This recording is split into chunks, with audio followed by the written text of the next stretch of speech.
Cumprimentamos a todos os nossos amados irmãos com a paz do Senhor. Com muita alegria que nós damos continuidade aos estudos bíblicos com base nas lições CPAD. Estamos estudando a Escola Bíblica Dominical. Hoje, na sequência de estudos, estudaremos a lição 10, O Senhor Jesus Cristo cura hoje. O nosso textual está em Salmo 103, verso 3. Ele é quem perdoa todas as tuas iniquidades e sara todas as tuas enfermidades. A verdade prática, a cura de enfermidade é um dos benefícios da obra redentora de Cristo no Calvário. Estudaremos essa lição com base no livro do profeta Isaías, capítulo 53, e também com base em Mateus, capítulo 8. Vamos estudar a cura divina na Bíblia, a cura divina como parte da salvação e a cura divina e os seus desafios atuais. Vamos lá para o nosso comentário de hoje. O nosso comentário de hoje começa com o texto de Lucas, capítulo 10, versículo 9. Aqui é a âncora da mensagem do reino de Deus. Porque Jesus disse o seguinte: ide curai os enfermos, dizendo, é chegado o reino dos céus.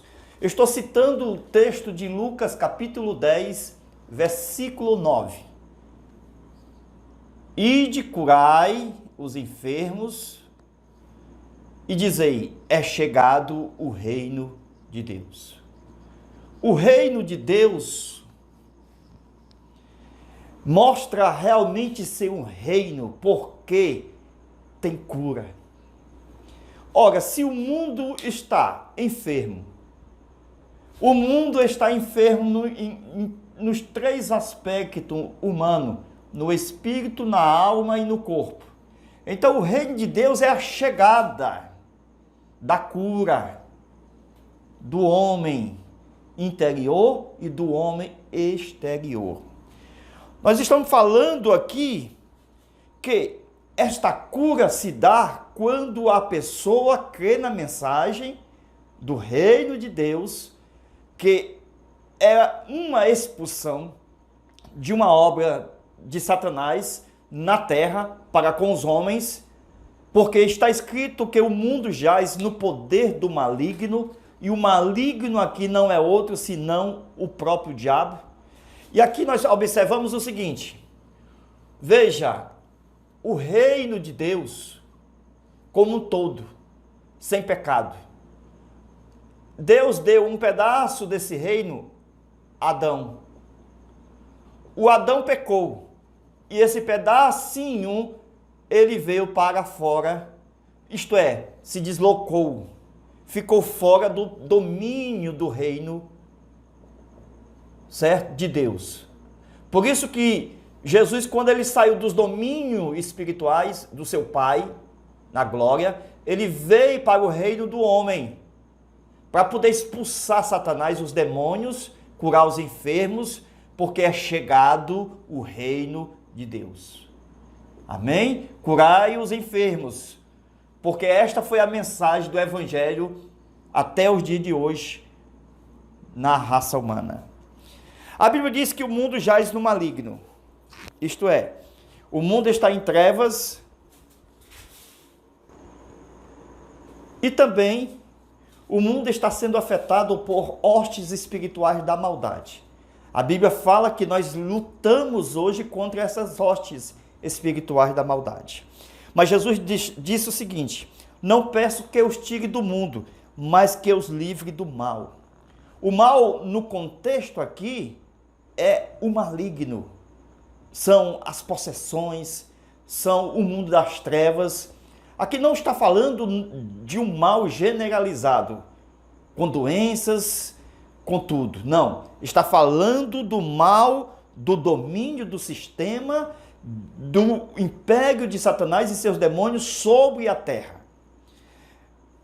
Deus, ele vai mostrar o seu poder quando ele, conforme a lição, vai fazer um povo para si. E este povo, Deus vai fazer promessa a fim de mostrar realmente que é e continua sendo o médico dos médicos para a sua nação. Então Deus havia prometido a Israel este Deus que é o nosso Deus, por excelência, que prometeu livrar o seu povo do Egito, através das pragas idas até o Egito. Então a igreja também deve se alegrar neste Deus que livra o seu povo, porque é um Deus que promete, veja, ser o médico dos médicos. É Ele quem sara todas as tuas enfermidades, conforme está Isaías 53. Então são promessas que Deus vai fazendo para com o seu povo. E veja que a promessa, muitas das vezes, ela é condicional, como está no livro do Êxodo, quando está dito no capítulo 15, versículo 26, se escutares atentamente a voz do Senhor, vosso Deus, e fizer o que é reto aos seus olhos, e se deres ouvidos aos seus mandamentos, e se guardares os seus estatutos, então, veja aí, se fizer tudo isto, não vai vir sobre ti nenhuma enfermidade. Veja aí, está falando da enfermidade que veio sobre os egípcios. Se nós formos fiéis, isso foi uma promessa para o povo de Israel. Se o povo de Israel for fiel, este povo não sofreria as pragas do Egito. Porque está dito que ele, o Senhor, é quem sara. Aí temos os mandamentos de condição. Se você me amar, se obedecer, se você ouvir minha voz, então ele vai, o Senhor, dar vida. Deuteronômio capítulo 30, versículo 20. Deus é a tua extensão de dias. Deus é quem nos ensina como viver. É Ele quem alcança, faz-nos alcançar a nossa descendência e possamos viver na nossa geração. Então veja que é muito condicional esta promessa quando diz, obedecendo a sua voz, para que faça um resultado de obedecer e resultar em paz. Veja que eu obedeço a Deus e vivo em paz na terra. Não importa quão o mundo está, não importa as diferentes situações que possamos passar, o certo é que nós vivemos em paz. Deus, ele tem promessa de restaurar a saúde, ele tem promessa de sarar as feridas, mesmo que for uma ferida mortal, incurável, Deus promete e Deus faz. É um Deus que age, é um Deus que cura, é um Deus que trabalha, veja, esperança contra esperança. Quando não há mais solução humana, quando os médicos dizem não tem jeito, quando tudo ao olhar humano está perdido, Deus entra contra a esperança. Aleluia! Isto nós estamos mostrando porque nós cremos que Deus, que o Senhor Jesus ainda cura hoje. Mesmo que todos pensem, isto é impossível, não tem mais jeito. Veja que o impossível está na esfera humana, social, horizontal, mas o socorro vem de cima, vem dos montes, vem de Deus, vem do céu.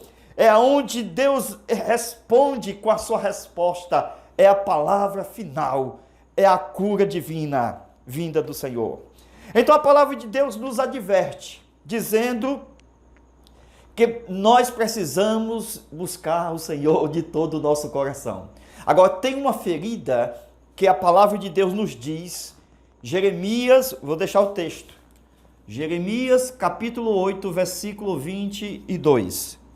Veja lá, não há cura para esta enfermidade.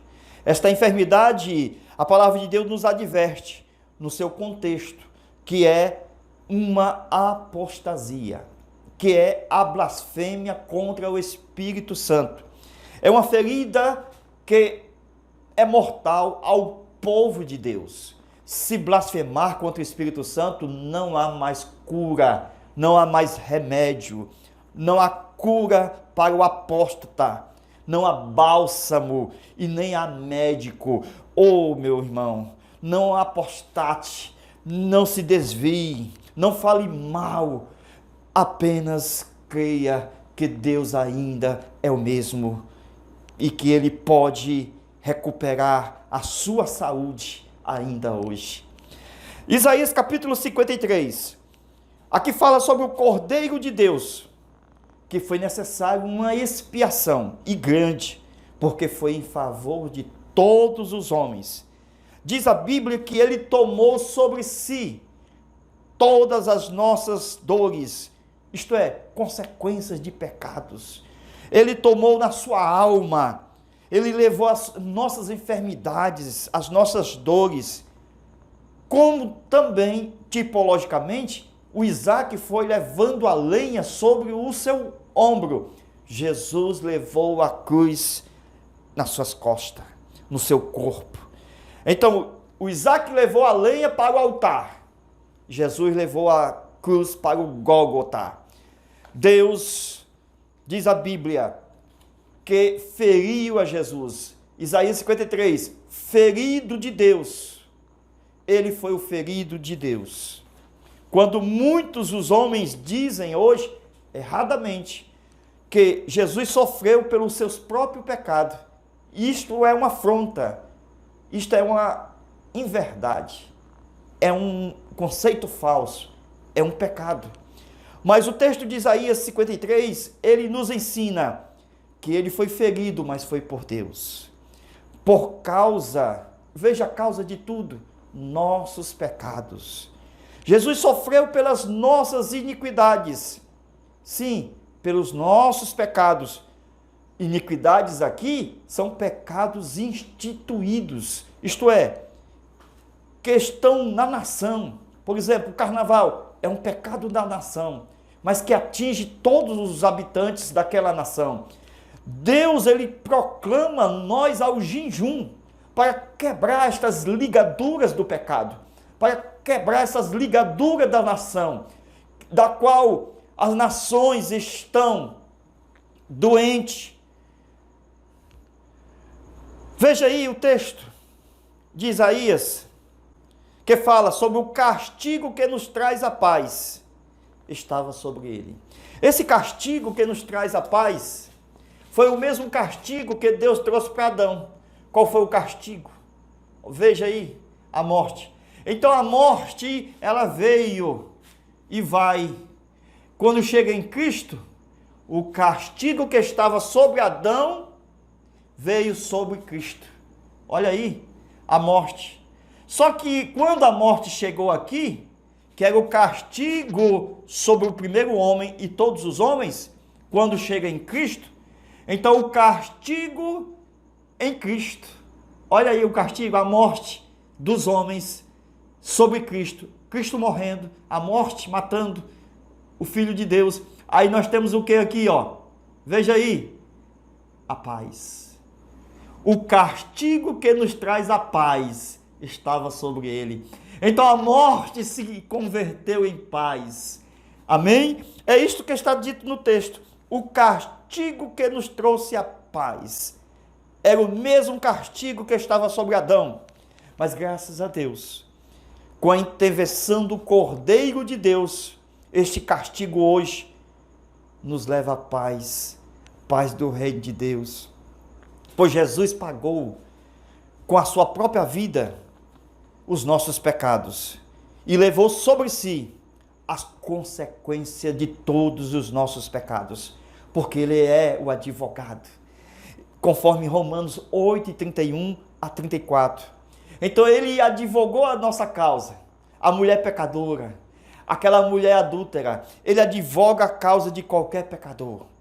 Então as iniquidades não permanecerão conosco, porque ele levou sobre si, mediante a graça, mediante a fé, mediante o sangue do Cordeiro, mediante o arrependimento, mediante a fé, a conversão, por Jesus Cristo, nosso Senhor, que morreu pelos nossos pecados. Glória a Deus. Conforme diz Mateus capítulo 8, versículo 16 e 17, diz a Bíblia: trouxeram muitos endemoniados, e Jesus, com a sua palavra, veja, com a palavra, o dabar, o verbo, logos, lançou fora os espíritos e curou todos os enfermos. Existe enfermidade que é provocada por espírito maligno, e Jesus sabe como curar essas pessoas. Basta expulsar os demônios, que eles saem junto com as enfermidades, porque Jesus expulsava os demônios e curava todos os enfermos que eram oprimidos pelos demônios. Algumas vezes Jesus toca no doente, coloca a mão, como aconteceu com a sogra de Pedro. Jesus tocou em suas mãos e a febre saiu na mesma hora. Outras vezes Jesus, ele não toca no doente, ele apenas fala, ser curado. E algumas vezes é o enfermo que vem até Jesus, e outras vezes é a cura que vai. Amém? O que Isaías profetizou no capítulo 53 está se cumprindo na casa de Pedro. Jesus veio destruir as causas das consequências de todo o pecado humano. Ele veio destruir as obras do diabo. Ele veio desfazer as enfermidades e as doenças. Ele veio implantar o reino de Deus, para que seja feita a vontade na terra, como ela é feita no céu. Jesus não enviou uma palavra para a sogra de Pedro. Jesus foi até a casa de Pedro. Diferente do centurião que disse: meu servo está doente, terrivelmente doente. Jesus não foi até a casa. Veja que na casa de Pedro ele foi e curou a sogra. Mas aqui, com o centurião, ele não foi curar na casa dele. Ele apenas disse: seja conforme creste. Ele apenas enviou a palavra. Ele apenas curou, ultrapassando os limites e as dificuldades da distância. Jesus curou e a cura foi instantânea. Na mesma hora, diz o texto, o servo foi curado. Jesus disse: seja feito assim como tu creste. E naquela mesma hora, o seu criado foi sarado. Então Jesus, ele dá testemunho de pessoas que têm fé, aquela do centurião. Porque o centurião, no versículo 10, veja lá, a fé estava baseada no alicerce da doutrina sólida do reino de Deus. Nós temos aqui uma fé com demonstração de poder e de autoridade. Ele disse para Jesus: eu tenho soldados e eu digo a uns, vai, ele vai. Então veja que é uma fé que mostra serviço e obediência. É uma fé completa. Jesus disse: nem mesmo em Israel havia esta fé. Isto é, nem em Israel uma fé que nem essa do centurião foi achado. Amém? Nós precisamos buscar o reino de Deus e a sua justiça, e as demais coisas vos serão acrescentadas. Amém? Vamos fazer a lição de número 10, lição extra, e você pode entrar em contato conosco aqui no nosso zap. 85-DDD 991 28 12 60. Amém? Entre em contato conosco. Embaixo do vídeo tem um comentário e você lê e fala conosco no zap. Deus abençoe e te guarde. Até a próxima aula, se Deus quiser. Amém.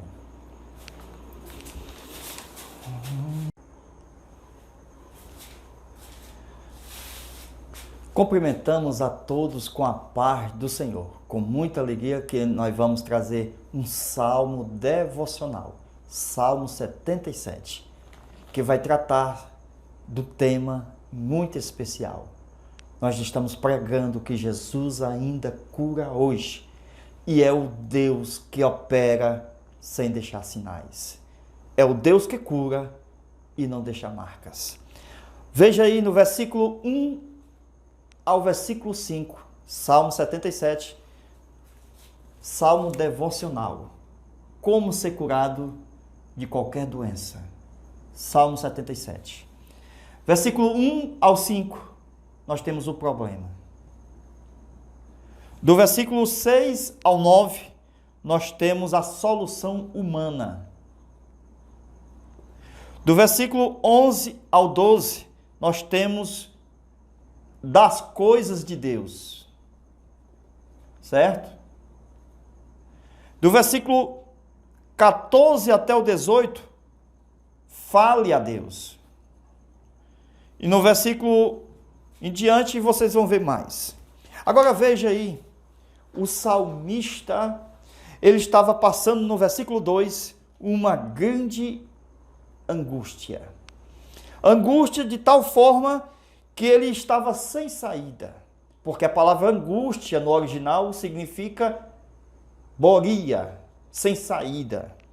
E ele buscou ao Senhor. E quando ele levantou as suas mãos, ele ficou paralisado. Porque as artrose e as artrites comandava a sua estrutura óssea. E assim não havia força em suas mãos para mexer. Veja que ele estava em angústia. E as angústias tiram a força do ser humano. E era em angústia e em batalha, tentando vencer, com as mãos levantadas e em angústia. Isso significa que ele estava em batalha travada. Agora, como vencer? Como vencer as artrites? Como vencer essas batalhas se ele está angustiado? Se ele não pode mexer-se? Veja que o problema só aumentava. Isto vai criando sempre mais problema, porque a angústia vai levando a pessoa a ser recusada de ser consolada. A pessoa quer ficar sozinha, a pessoa não quer conversar, ela quer estar calada. Então veja que até mesmo a canção que ela vai ouvir, ela vai se atribular mais ainda. Uma pessoa deprimida e doente, ela não consegue ouvir certos louvores, certos hinos. Veja que existe canção que nem mesmo melhora a situação do doente. Pode vir até um profeta, aquele que desvende o que ela tem, mas ela não consegue ser consolada. Por quê? Porque ela se perturbou. Quando a pessoa se perturba, ela só se lembra de Deus de uma forma errada. Acha que o Deus que ela serve é um Deus vingativo, porque ela está perturbada. E assim, como ela vai ser curada? Se ela não tem exatamente a lembrança de um Deus pacífico, de um Deus perdoador, mas de um Deus cheio de justiça e de juízo, que solta fogo pelas narinas. Então, mais se perturbava ainda quando ela pensava desta forma. No versículo 3, lembrava-me de Deus. Esta era a visão de uma pessoa doente, porque esta era a enfermidade de todos os seres humanos. Não é lembrar de Deus, mas lembrar mal de Deus.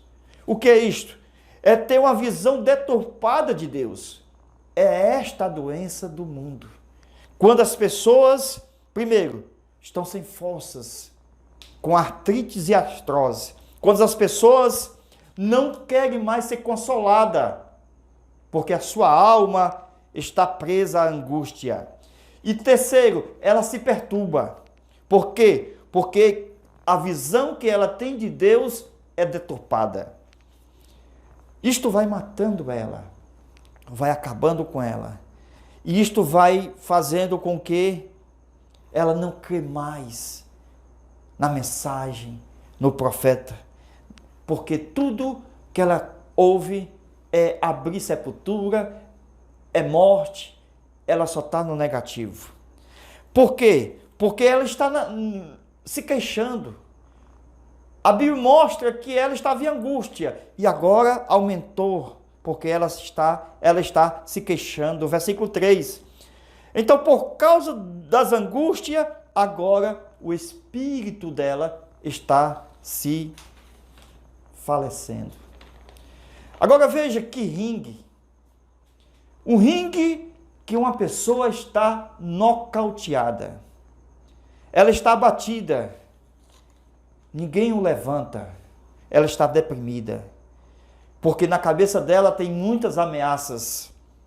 Na cabeça dela não há como a calma e não há sono. Não tem como ela dormir à noite. Então veja que ela está perturbada. E com isto, versículo 4, ela perdeu o poder da fala. Não posso falar, disse ela. Então como buscar ajuda se a pessoa não fala? Como ser curada se a pessoa não busca a Deus orando, clamando? Então veja que a vitória está no abrir da boca. A vitória está no clamar a Deus. Então o diabo, ele se aproveita da ocasião do tal de não posso falar. É terrível isto. Muitos vão buscar amparos nas canções e acabam mais deprimidos ainda. Porque as canções, dependendo delas, elas trazem mais tristeza.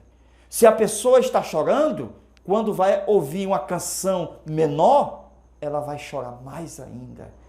Ela não vai se alegrar, porque a canção está sendo colocada exatamente numa situação errada. Então as canções muitas vezes não ajudam, porque às vezes ela também fala mal de Deus. É terrível este mundo, irmãos. Por quê? Porque as canções, elas falam de um Deus derrotado, de um Deus caído. Isto não vai aliviar ninguém. E a batalha não será vencida. Porque as canções que muitos cantam são ruins. Há canções que muitos deviam cantar. Canções de um Deus amoroso, de um Deus que é forte na batalha, um Deus que cura. Então, estas canções são deixadas de lado. Muitos preferem as canções tristes, que não ajudam em nada, fazem as pessoas ficarem mais tristes ainda. Então nós estamos falando do Salmo 77, com 4 estrofes, esta canção está lá. Agora, versículo 7, a primeira estrofe, veja lá no texto, versículo 7. A estrofe está criticando a Deus no texto. Porque ele diz assim: o Senhor me rejeitou, poderá ser favorável a mim? Veja que a canção está cantando uma canção triste, irmão. O Senhor não... É que nessas pessoas que sofrem, está doente, e acha no seu coração, já estão doentes, irmão. Essa é a doença. Dizendo, o Senhor esqueceu de mim, o Senhor não olha para mim. Então, será que acabou a sua graça? O Senhor não é mais favorável a mim? Esta é uma canção doentia. Veja a segunda estrofe. Será que Deus se esqueceu de mim? Não é isto que muitos dizem hoje? Será que Deus não é mais benigno comigo? Existem muitas canções que vão insinuar incredulidade.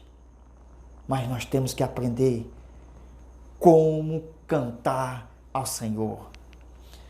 Veja que isto estava provocando a morte dela, porque ela cantava canções que não acreditavam no poder de Deus. e nem tinha cântico de alegria. Ficava só no nhé, nhé, nhé, ré, ré, ré, cântico de morte.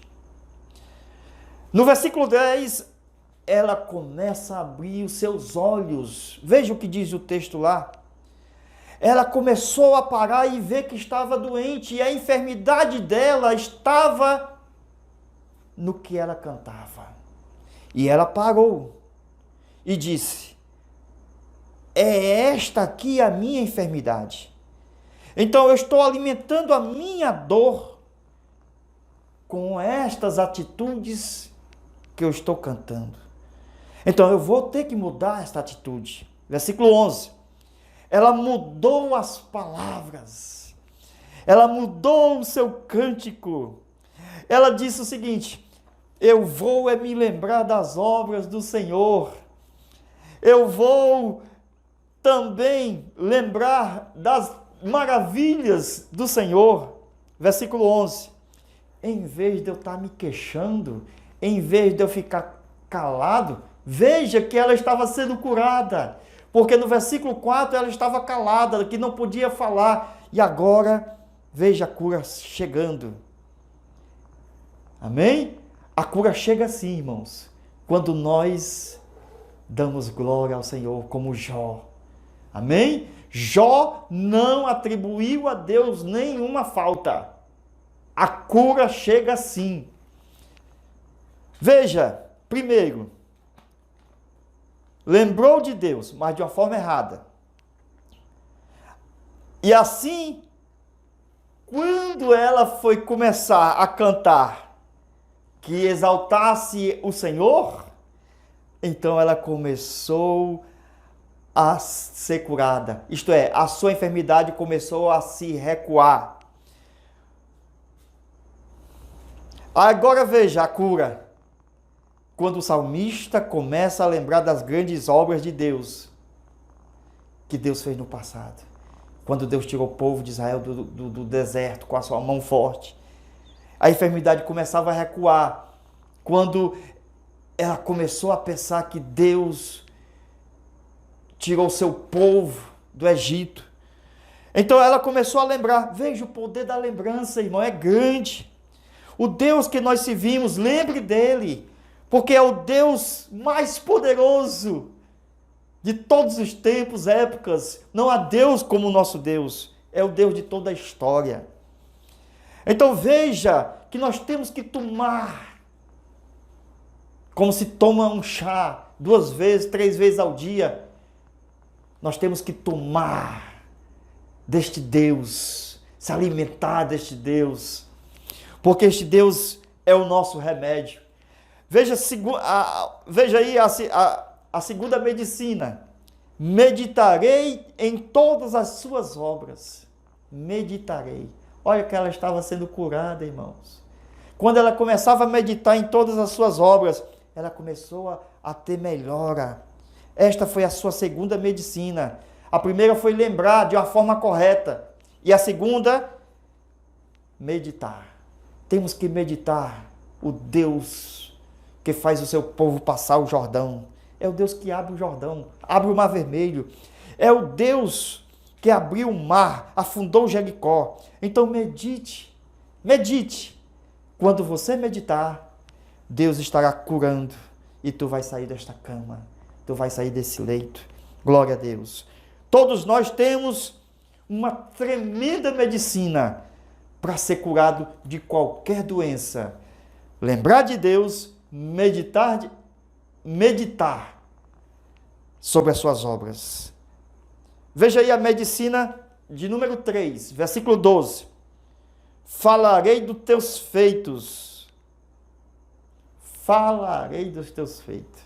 Antes não falava, estava doente, mas agora já está curada. Ela vai falar dos feitos do Senhor. Antes não podia falar, porque estava perturbada, mas Jesus já estava curando. O nosso Deus estava curando. Por quê? Porque ela estava dizendo: vou lembrar, vou falar. Isto é cura. Glória a Deus. Lembre-se de que ele estava, o salmista, enfermo, no verso 10. E as medicinas estão no Salmo 77. Quando diz o seguinte, olha a próxima medicina. Quando ele diz, o teu caminho, ó Deus, está no santuário. Nunca abandone o caminho de Deus, porque o caminho de Deus está no santuário. Então vá à casa de Deus, busque a Deus, procure receber do Senhor. Não troque a casa de Deus por nada desta vida, por programação evangélica ou por programação de qualquer coisa de natureza que te desvie da casa do Senhor. Então, coloque o seu coração aonde está o caminho de Deus, está no santuário. A vontade de Deus está ali. Não está naquele profeta que te visita, do reteté, do remifly, do rapapá. Não, o caminho de Deus está no santuário. Amém? Então aprenda como esse salmista a ser curado, porque ele vai dizer o seguinte, eu agora falo de Deus. Versículo 13. Verás que Deus é tão grande e não há outro como Deus. Irmão, Deus se alegra, irmãos, quando a gente começa a cantar o hino certo, quando a gente começa a adorar a Deus e quando nós começamos a deixar Deus alegre, quando a gente começa a exaltar o soberano Senhor. Veja que ele diz, não há Deus como o nosso Deus. E não há mesmo, irmãos. Deus se alegra tanto quando a gente adora Ele, quando a gente diz que Ele é, quando a gente diz que Ele pode. Então, quando você fizer o meu e o seu Deus sorrir, pode pedir que Ele vai te atender. Porque muitas pessoas fazem Deus se zangar, se irar, com canções erradas, com melodias fracas, com palavras erradas. Então, veja que a medicina eficaz, Salmo 77. Porque nós temos umas pílulas que as pessoas tomam, né? Fica até boa, né? Fica melhor. Estou melhorando, estou tomando as pílulas. Mas tem a begetacil de Deus, aquela que bota na veia, que entra direto. A pessoa é curada na mesma hora. Então veja aqui a begetacil de Deus. Versículo 14. Vai na veia, Deus falando direto. Glória a Deus. Veja que ele falava de Deus. No versículo 13. Agora a diferença. Fale a Deus. Falar de Deus é fácil. Agora você falar a Deus. Irmãos, falar a Deus. O quê? Versículo 14. Tu és o Deus que fazes maravilhas. Por isso que Jesus está no nosso meio. Porque nós cremos que Ele ressuscitou dos mortos. E Jesus só aparece quando nós cremos nele. Jesus só faz milagre quando eu creio nele. Ele não pode fazer mais milagre porque muitos não criam nele. Mas enquanto eu crer nele, ele vai continuar operando maravilhas sim. Aleluia. Tu és o Deus que fazes maravilhas. E ele se anima tanto, irmão. Ele se levanta do trono e diz, faço mesmo, meu filho. Glória a Deus. Deus, ele se anima quando nós dizemos que ele é, que ele pode, que ele faz. É glorificar o Senhor, exaltar o Senhor. Ele é o dono de tudo. Amém? Glória a Deus. Ele é. Ele diz, eu sou o que sou. Tu és o Deus que faz maravilha. Aí ele se levanta do trono e eu sou mesmo. Eu sou o Deus que faz maravilha. O que é que você queres? O que é que tu queres que eu te faça? Chame a atenção de Deus para você. Glória a Deus. Clame ao Senhor. Exalte o nome do Senhor. Chame a atenção de Deus. Deixa Deus sorrindo para você. Então fale a Deus. Diga, Senhor, tu fizeste notório a sua força entre os povos. Com teu braço, tu remiste o teu povo. Glória a Deus. Quando eu conseguir, louvando e adorando a Deus, fazer o meu Deus se alegrar, eu posso pedir algo a Ele e Ele vai me atender. Porque eu estou fazendo a vontade dEle. adorando em espírito e em verdade. Amém? Não é aquela musiquinha lá das 4 estrofes que a pessoa estava doente e acusava a Deus, como a mulher de Jó queria que Jó acusasse a Deus. Essa pandemia é uma forma de Deus provar quem é e quem não é, quem acusa ou quem não acusa, ou quem adora. Então Deus está nos provando se somos adoradores nestes últimos dias. Glória a Deus. Muitos, Deus está zangado. Deus está zangado com muitos. Porque não diz que Ele faz. Não adora o que Ele é. Glória a Deus. Muitos estão dizendo ainda, o Senhor não lembra de mim. É diferente. Eu confio em Ti. Oh glória. Eu creio em Ti. Ainda que não haja nenhum animal no curral, eu Te louvarei a si mesmo. Glória a Deus. Versículo 19, encerrando aqui. Ele diz, pelo mar foi teu caminho, foi tuas veredas, pelas águas, as grandes águas. Aqui ele está falando o seguinte, veja que o caminho de Deus está no mar. Olha aí, pelo mar foi teu caminho. Olha, irmão, se Deus pisa nas águas do mar e as pessoas não conseguem ver as pegadas de Deus, quanto mais os médicos vão conseguir ver uma cirurgia feita pelo nosso Deus. Os médicos pegam lá o primeiro exame, o pulmão ou o fígado, tudo acabado. Depois vai pegar o segundo exame, tudo novo. E ele vai dizer, mas não tem nenhuma marca de cirurgia aqui. Como foi que isso aconteceu? O crente vai dizer, o meu Deus opera e não deixa sinal, não deixa marca, porque o seu caminho está sobre as águas do mar. Amém? Deus opera e não deixa marca nenhuma. Por quê? Porque é o Deus que faz milagres ainda hoje. Amém.